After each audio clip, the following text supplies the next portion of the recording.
El dueño del edificio donde trabajé 6 años falsificó mi firma en recibos ilegales. Lo descubrí cuando un inquilino llegó a reclamarme un cobro que yo nunca hice. Lo que encontré cuando empecé a buscar era peor de lo que imaginaba. Hay trabajos donde la confianza es la condición de todo lo demás. No porque esté escrito en ningún contrato, sino porque la naturaleza de lo que haces requiere que la persona para quien trabajas y las personas con quienes trabajas asuman que tú eres quien dices ser y que actúas de la manera que dices actuar.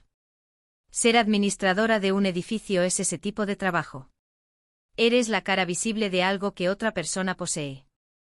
Tu nombre está en los contratos. Tu firma está en los recibos. Tu número de teléfono es el que llaman cuando algo no funciona. Y cuando alguien decide usar esa posición para hacer algo que no debería hacerse, eres tú la que queda expuesta. No el dueño. Tú. Eso fue lo que descubrí un miércoles de marzo cuando un inquilino llegó a la administración del edificio con una carpeta de documentos y con la furia contenida de alguien que lleva semanas procesando una rabia que ya no podía seguir conteniendo. Me llamo Renata. Tengo 44 años. Soy administradora de propiedades con 16 años de experiencia y durante 6 de esos 16 había trabajado para un propietario que voy a llamar el señor Fuentes porque su nombre forma parte de un proceso legal que todavía tiene capítulos abiertos. El señor Fuentes tenía 61 años cuando todo esto ocurrió. Era dueño de un edificio de 24 departamentos en una zona residencial de clase media. Tenía la reputación de un propietario serio que mantenía bien sus propiedades y que pagaba puntual. 6 años de trabajo sin un solo problema que yo conociera. 6 años de mi nombre en cada documento del edificio. 6 años de ser la persona en quien los inquilinos confiaban. Eso también era lo que estaba en riesgo cuando el señor Fuentes decidió hacer lo que hizo. El inquilino que llegó ese miércoles se llamaba don Arturo. Tenía 63 años. Llevaba 4 en el edificio. Llegó con una carpeta. Me dijo que necesitaba que le explicara por qué durante los últimos 16 meses yo le había estado cobrando 1.200 pesos adicionales cada mes por encima de su renta oficial. Le dije que no entendía a qué se refería. Me dijo que cada mes después de pagar su renta oficial por transferencia bancaria, recibía una visita o una llamada solicitándole un pago adicional en efectivo por conceptos que variaban: mantenimiento especial, fondo de reserva del edificio, actualización de servicios. Que él había pagado porque quien le cobraba le decía que era parte del nuevo esquema de administración que yo había implementado. Que él había guardado todos los recibos. Que en esos recibos aparecía mi nombre. Y mi firma. Abrió la carpeta. Me puso 16 recibos sobre el escritorio. Con mi nombre. Con una firma que se parecía a la mía pero que no era la mía. Con el sello de administración del edificio que sí era real porque el señor Fuentes tenía acceso a él. Miré esos 16 recibos durante un tiempo que don Arturo respetó en silencio. Luego levanté la vista y le dije que esos recibos no los había emitido yo.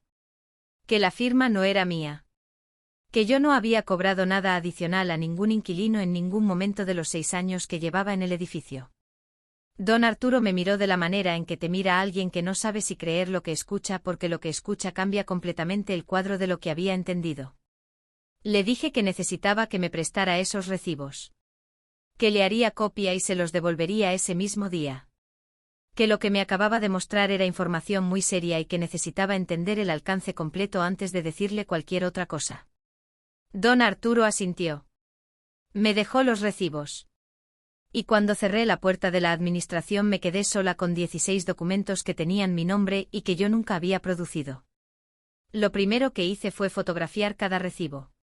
Lo segundo fue llamar a mi abogada. Se llama Mónica. Lleva 20 años en derecho civil y laboral y ha manejado casos de disputas de propiedad y administración.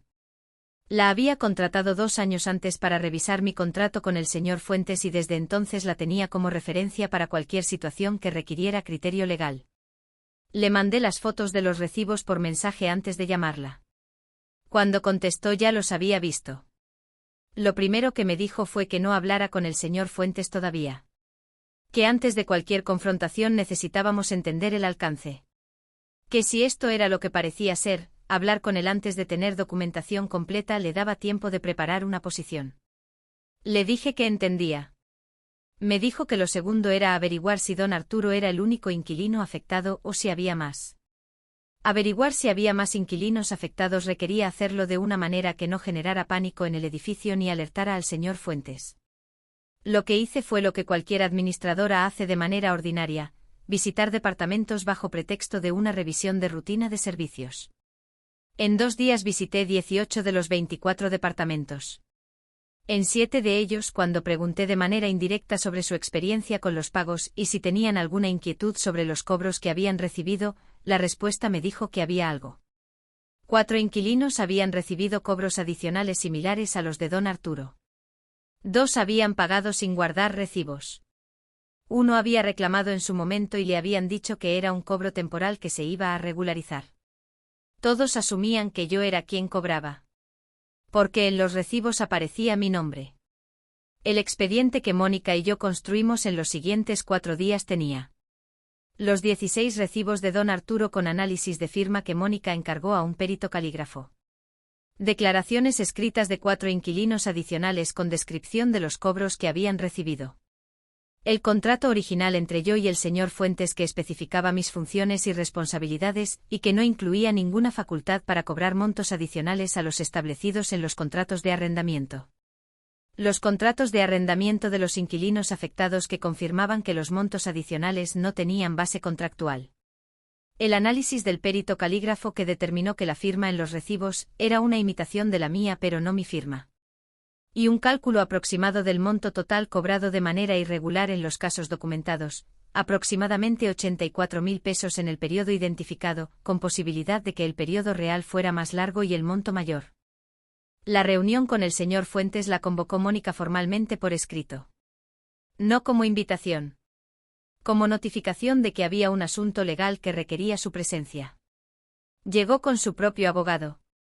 Lo que siguió fue una reunión de 2 horas que Mónica condujo con la precisión de alguien que conoce cada elemento de lo que tiene en la mesa. El señor Fuentes escuchó la presentación del expediente. Su abogado tomó notas. Cuando Mónica terminó, el señor Fuentes dijo que los cobros adicionales habían sido para cubrir gastos extraordinarios del edificio que no estaban presupuestados y que él había decidido distribuir entre los inquilinos de manera informal. Mónica le preguntó por qué esos recibos llevaban mi nombre y una imitación de mi firma en lugar del suyo. El señor Fuentes dijo que era un error administrativo. Mónica le presentó el análisis del perito calígrafo. Dijo que un perito calígrafo no llamaría imitación deliberada a un error administrativo. El abogado del señor Fuentes pidió un receso. Las negociaciones que siguieron duraron 3 semanas. No voy a entrar en todos los detalles porque algunos forman parte de un acuerdo con términos de confidencialidad. Lo que sí puedo decir es lo esencial. El señor Fuentes reconoció en el acuerdo que los cobros habían sido realizados sin mi conocimiento ni autorización y que el uso de mi nombre y firma en los recibos había sido indebido. Esa declaración fue fundamental para mí porque era lo que protegía mi reputación profesional de manera formal y documentada. Los inquilinos afectados recibieron devolución de los montos cobrados de manera irregular. Yo recibí compensación por el daño profesional y reputacional documentado. Terminé mi relación laboral con el señor Fuentes ese mismo día. Lo que siguió para mí profesionalmente fue un periodo de reconstrucción que no voy a romantizar. 6 años de trabajo en un edificio son 6 años de referencias, de relaciones con inquilinos, de historia profesional vinculada a ese nombre y esa dirección. Cuando esa relación termina de esta manera hay un trabajo de reposicionamiento que lleva tiempo. Contacté a cada uno de los inquilinos del edificio de manera individual para explicarles lo que había pasado y para dejar claro el registro de lo que había sido mi conducta durante 6 años versus lo que había ocurrido sin mi conocimiento. La mayoría respondió con la generosidad de personas que habían tenido 6 años de interacción directa conmigo y que sabían distinguir entre lo que yo era y lo que había pasado. Don Arturo fue el primero en escribirme. Me dijo que había sabido desde el principio que algo no cuadraba porque en 6 años yo nunca había actuado de esa manera y que por eso había decidido enfrentarlo directamente. Le agradecí que lo hubiera hecho. Sin esa carpeta de recibos todo habría seguido igual. Y en algún momento cuando algo hubiera salido más mal de lo que ya salió, yo habría sido la primera en quedar expuesta. Lo que quiero que te lleves de esta historia tiene partes muy prácticas para cualquier persona que trabaje en una posición donde su nombre y su firma representan a otra persona o a una institución. Lo primero. Audita periódicamente los documentos que circulan con tu nombre. No solo los que tú produces. Los que circulan en el entorno donde trabajas que llevan tu nombre aunque no los hayas producido tú.